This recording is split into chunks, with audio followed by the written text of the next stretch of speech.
Hello बच्चों, कैसे हो? उम्मीद करता हूं आप सभी लोग अच्छे होंगे।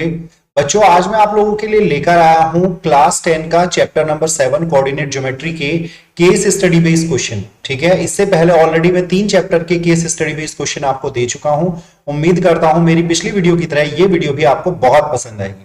अगर आपको ये वीडियो पसंद आती है तो प्लीज वीडियो को लाइक, शेयर और कमेंट करना बिल्कुल मत भूलिएगा। और अगर आप मेरे चैनल पर पहली बार आए हैं तो प्लीज चैनल को सब्सक्राइब जरूर कर लें और बेल आइकन दबा दें ताकि आपको आने वाली मेरी सभी नई वीडियो की नोटिफिकेशन रेगुलरली मिलती रहे। तो चलिए देखते हैं कि हमारा कोऑर्डिनेट ज्योमेट्री का जो पहला केस स्टडी बेस्ड क्वेश्चन है वो क्या है। इसमें कहा गया है, in order to conduct sports day activities in your school, lines have been drawn with chalk border at a distance of 1 meter each in a rectangular shaped ground ABCD। यानी आपके स्कूल में स्पोर्ट्स डे पर कुछ sports activity कराने के लिए क्या किया गया, चॉक पाउडर से 1-1 मीटर की डिस्टेंस पर कुछ लाइंस ड्रॉ की गई। एक रेक्टेंगुलर ABCD उसका नाम दिया गया है, रेक्टेंगुलर शेप ग्राउंड में। और वहां पर 100 फ्लावर पोट्स रखे गए जिनके बीच की डिस्टेंस भी 1 मीटर रखी गई अलोंग एडी के along as shown in the given figure. नीचे आपको ये फिगर दिखाई दे रही होगी, थोड़ी दिखाई दे रही है, पहले पढ़ लेते हैं फिर फिगर भी देखते हैं। Niharika runs 1/4 the distance AD on the second line. जो निहारिका है वो सेकंड लाइन में एडी का 1/4 डिस्टेंस क्या करती है भाई, वो रन दौड़ती है और पोस्ट अ ग्रीन फ्लैग, और एक ग्रीन फ्लैग वहां पर लगाती है। Preet runs 1/5 the distance AD on the 8th line and post a red flag. जबकि प्रीत एडी का 1/5 भाई डिस्टेंस कवर अप करती है 8th लाइन में और एक रेड फ्लैग लगाती है। चलिए अब देखते हैं कि भाई इसमें आगे वो क्या कहना चाहता है हमसे, क्वेश्चंस क्या क्या हैं उसके। ठीक है, चलिए इन्होंने कहा find the position of green flag. सबसे पहले उसने ग्रीन फ्लैग की बात की है। देखो बेटा, अगर आप थोड़ा सा ध्यान दोगे, ग्रीन फ्लैग लेके जो लड़की निहारिका चली थी, उसकी जो डिस्टेंस थी निहारिका की, अगर मैं बात करूं तो वो थी 1/4। ठीक है ना, और जो प्रीत की जो डिस्टेंस थी वो थी 1/5। किसकी थी वो? एडी की। ठीक है ना, दोनों ही एडी की थी। और एडी कितना है? एडी है आपका टोटल 100 मीटर। रीजन, क्योंकि आपके 100 फ्लैग्स, ये जो पोट है, फ्लावर पोट है, ये रखे गए हैं 1-1 मीटर की डिस्टेंस पर। तो यानी निहारिका की जो डिस्टेंस है 1/4 इंटू अगर मैं 100 करता हूं तो 4 से अगर मैं इसको डिवाइड करूं तो ये 25। यानी अगर देखा जाए तो ये 25 पे है और सेकेंड लाइन में है। अगर मैं यहां पर इसकी निहारिका की कंडीशन देखूं तो 2 और 25। और अगर इसके अकॉर्डिंग मैं अगर प्रीत की देखूं तो 1/5 इंटू 100 तो ये हो जाएगा मेरा 20। तो ये हो जाएगा मेरा 8 एंड 20। उसने मुझसे ग्रीन फ्लैग की पोजीशन पूछी है, तो ग्रीन फ्लैग की पोजीशन है मेरी 2 एंड 25। क्लियर है बच्चों, समझ में आया? चल नेक्स्ट देखते हैं भाई आगे क्या क्वेश्चन इन्होंने पूछा है। कह रहा find the position of red flag. Red flag की पोजीशन क्या है? हम लोग अभी देख कर आए हैं। रेड फ्लैग की पोजीशन है 8 and 20। What is the distance between both flag? देखिए हमारी जो पोजीशन बनी है वो बनी है 2 और 25 और दूसरे फ्लैग की पोजीशन है 8 एंड 20। उन्होंने कहा इनके बीच की डिस्टेंस क्या है। डिस्टेंस के लिए हम डिस्टेंस का फॉर्मूला लगा लेंगे। एग्जांपल के लिए ए ये बी, तो ए बी जो मेरी डिस्टेंस होगी दैट विल बी, हम क्या करेंगे, डिस्टेंस का फॉर्मूला लगाएंगे। डिस्टेंस फॉर्मूला होता है x2 माइनस x1 की होल स्क्वायर और y2 माइनस y1 की होल स्क्वायर, होता है ना बेटा। चलो अब यहां पर हम कंडीशन रख देते हैं, तो 8 माइनस 2 की होल स्क्वायर और 20 माइनस 25 की होल स्क्वायर। ठीक है, तो ये आपका सिंपल आ जाएगा 6 स्क्वायर और प्लस माइनस 5 स्क्वायर। तो ये आपका कितना आ जाएगा बच्चे? 36 प्लस 25। तो इनको जब आप प्लस करोगे तो ये आ जाएगा 61। ठीक है, तो यानी स्क्वायर रूट के अंदर हमें दिखाया गया है उसने 61। चलिए देखते हैं कौन सा ऑप्शन आ रहा है बच्चों। आपका जो ऑप्शन आ रहा है इसका वो आ रहा है 61। ठीक है, चलिए कह रहा है if Rashmi has to post a blue flag exactly half way between the line segment joining the two flags, where should she post her flag. देखिए अब जाहिर सी बात है, अगर आप देखेंगे भाई उसे बिल्कुल बीच में जाना है। देखिए अब जो हमारी निहारिका है वो तो है सेकंड लाइन में और जो हमारी प्रीत है वो है 8th लाइन, बिल्कुल बीच में जाना है उसे। अब यहां पर यानी 3 4 5 6 7, तो जाहिर सी बात है फिफ्थ लाइन तो वो वैसे लेगी, ठीक है। और उसके बाद उसके बिल्कुल बीच, अगर बीच की डिस्टेंस की हम बात करेंगे, उनके बीच जो दूसरा जो पॉइंट है वो आ रहा है, एक का आ रहा है आपका 20 और एक का आ रहा है आपका इनका 25 और ये 20, तो ये जो डिस्टेंस है इसका आधा यानी 22.5। तो आपका जो कोऑर्डिनेट होगा वो होगा 5 एंड 22.5, सिंपल, ठीक है। क्लियर, समझ में आया ना बच्चों, है ना? ठीक है, चलो नेक्स्ट देखते हैं। कह रहा है if Joy has to post a flag at 1/4 distance from green flag, okay, in the line segment joining the green and red flag, then where should he post his flag. वो कह रहा है कि जॉय जो है वो उसे एक फ्लैग पोस्ट करना है at 1/4 distance from green flag, यानी ग्रीन फ्लैग से 1/4 डिस्टेंस पर। ग्रीन फ्लैग की डिस्टेंस है 25 और 25 का 1/4 क्या होगा भाई, अगर हम यहां से लें तो ये हो जाएगा समथिंग 6 पॉइंट समथिंग, है ना। In the line segment joining the green and red flag, ओ हो, ऐसे नहीं कह रहा है, ये तो बड़ा अलग तरीके से बोल रहा है।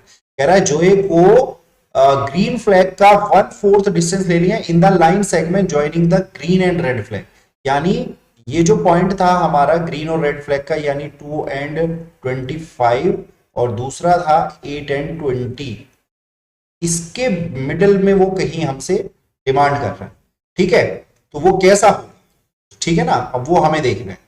उसने एक और कंडीशन रखी है क्या, 1/4 डिस्टेंस फ्रॉम ग्रीन फ्लैग और in the segment joining the, अब वो कह रहा है 1/4 उसको लेना और वो कहीं इस सेगमेंट के कहीं उसमें बीच में आना चाह रहा है, तो कैसे आएगा? अब आप कुछ इसको कर सकते हैं, कैसे करेंगे हम इसको, बताइए क्या लॉजिक लगाएगा?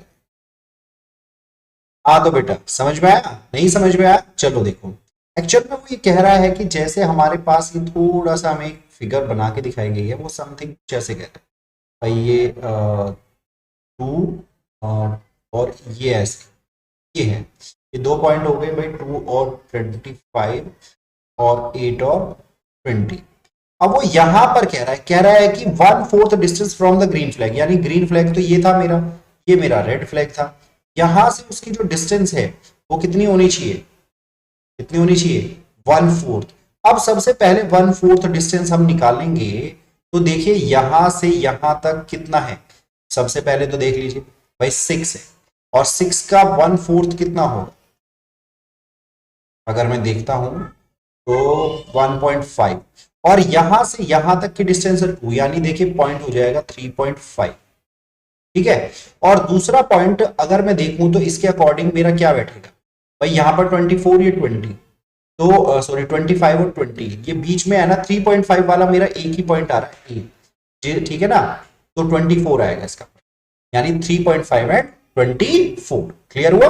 चलिए नेक्स्ट क्वेश्चन देखते हैं बच्चों। आंसर भी हमारे 2, 25, 8, 20, √61, 5, 22.5 और 3.5, सही है ना, समझ में आ रहा है ना? चलिए केस स्टडी 2 देखते हैं भाई, ये क्या कहता है, इजी क्वेश्चन है, ज्यादा टफ नहीं है। इन्होंने कहा the class 10th student school in Krishnanagar have been allotted a rectangular plot of land for their gardening activity. Saplings of gulmohar are planted on the boundary at a distance of 1 meter from each other. There is a triangular grassy lawn in the plot as shown in the figure. Okay. The students are to show seeds of flowering plants on the remaining area of the plot. यानी देखो इसमें क्या क्या है भाई, class 10 के students है कि स्कूल के, उन्हें एक भाई काम सौंपा गया कि उन्हें एक रेक्टेंगुलर प्लॉट ऑफ लैंड है जो उसमें गार्डनिंग एक्टिविटी उन्हें करनी है। गुलमोहर की जो सैपलिंग्स हैं उनको बाउंड्री पर प्लांट करना है, एक एक उन्होंने बता दिया 1-1 मीटर के डिस्टेंस पर। इस प्लॉट के बीच में एक ट्रायंगुलर लॉन है, ठीक है ना, जैसा कि आपको दिखाया गया PQR की फॉर्म में। The student are to sow seeds of flowering plant on the remaining area of the plot, यानी PQR को छोड़कर जो बाकी बचेगा उसमें उन्हें क्या करना है, फ्लावरिंग प्लांट मतलब के जो बीज हैं वो लगाने हैं। चलो आगे बढ़ते हैं भाई, देखते हैं हम। कह रहा taking A as origin find the coordinate of P. देखिए पी के कोऑर्डिनेट क्या होंगे, सीधा क्लियरली अगर मैं यहां से देखूं, देखिए बहुत ज्यादा क्लियरेंस यहां से वैसे आ नहीं रही है, तो अगर मैं इसको 1, ये 2, ये 3 और ये 4, ये 5, ये 6 और ये 7, तो अगर मैं यहां से देखूं तो ये समथिंग 6 और ये समथिंग यहाँ पर 4, तो यानी 4 और 6 इसका आंसर। ठीक है, चलिए अगला देखते हैं भाई। What will be the coordinate of R if C is the origin. अच्छा, अब सी ओरिजिन क्या है भाई, देखिए अब कंडीशन, थोड़ा सा इसको मुझे फिगर को फिर ऊपर देखना, सॉरी हम ज्यादा कुछ ज्यादा ही ऊपर आ गए है ना, फिगर को देखे बिना तो इसका जवाब नहीं दे सकते। वो कह रहा है अगर सी मेरा क्या है, ओरिजिन है, तो कोऑर्डिनेट क्या होंगे इसके, आर के कोऑर्डिनेट क्या होंगे भाई, इसको लेते हैं 1 2 3 4 5 6 7 8 9 एंड 10। तो भाई देखो यहां से 10 और ये हो जाएगा 1 2 3, आई होप सो ये इसके अकॉर्डिंग 3, यानी 10 और 3 होना चाहिए मेरे हिसाब से। ठीक है, चलिए देखते हैं इन्होंने क्या दिया है। हाँ जी 10 3 हमारे पास एक ऑप्शन आ रहा है सी। हम what will be the coordinate of Q if C is the origin. चलिए सी ओरिजिन लेते हुए हमें क्यू के कोऑर्डिनेट भी बताने हैं। चलिए तो इसके अकॉर्डिंग हम यहां से देखें तो भाई ये बैठ रहा है ये, ठीक है ना, तो यानी ये 11, ये 12 और ये 13, और क्यू के हिसाब से अगर मैं एग्जैक्ट लूं तो ये आएगा ये, यानी 4 5 एंड 6, यानी 13 एंड 6 होंगे इसके कोऑर्डिनेट। ठीक है ना, ओके चलो आगे बढ़ते हैं, यानी इसके कोऑर्डिनेट 13 एंड 6 बन रहे हैं। इसका ऑप्शन है हमारा डी। इन्होंने कहा calculate the area of the triangle if A is the origin. देखिए वैसे आपको मैं बता दूं हमारा जो एरिया ऑफ ट्राइंगल का जो कॉन्सेप्ट है वो डिलीट हो चुका है, तो इसलिए हम इस क्वेश्चन को नहीं करेंगे।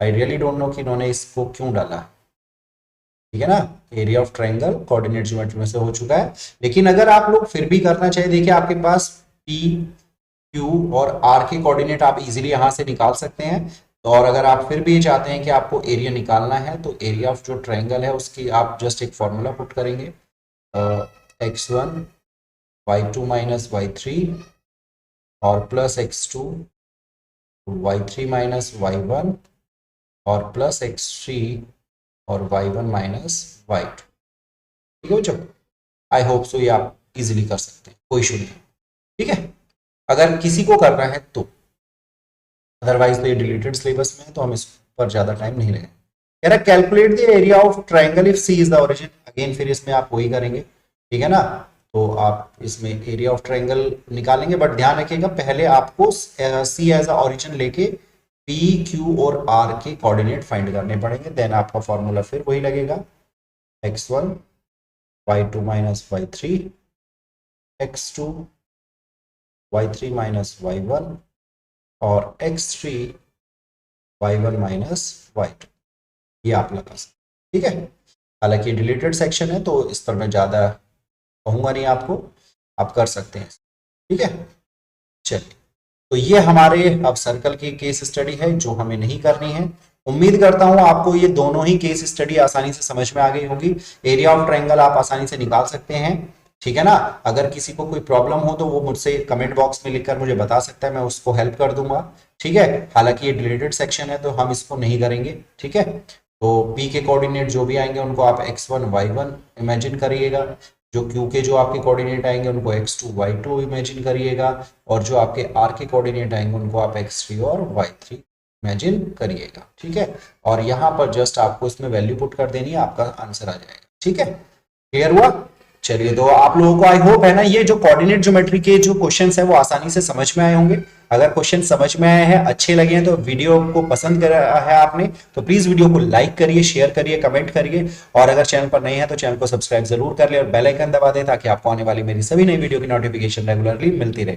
तो चलिए फिर मिलते हैं नेक्स्ट वीडियो में, तब तक के लिए बाय बाय, टेक केयर, जय हिंद।